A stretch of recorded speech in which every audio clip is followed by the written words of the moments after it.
Assalamualaikum. Xalq banki ijodkorlari boshqarish kunayga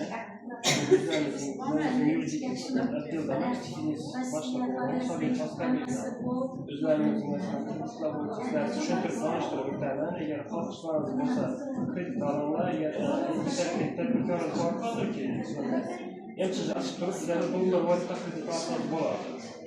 Valyuta krediti 36 oy 6 oyning davri bilan 12%dan beri turibdi.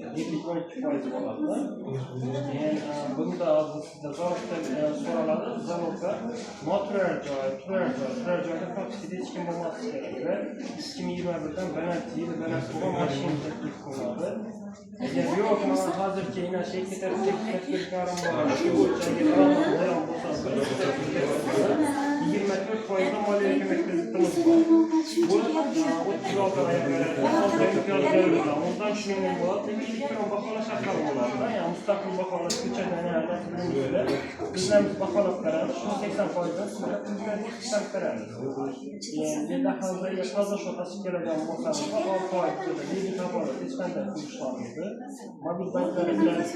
Mobil bank o'zini xizmatlarida pul sarflaydigan bo'ladi. Yana boshqa kreditlarimiz bor. Oldin imtiyozli kredit olib yoqqanmi? Imtiyozli kredit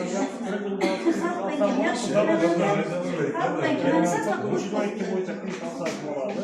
6 yil muddatda 3 imtiyozlarni 4 yo'li bilan kesib beriladi.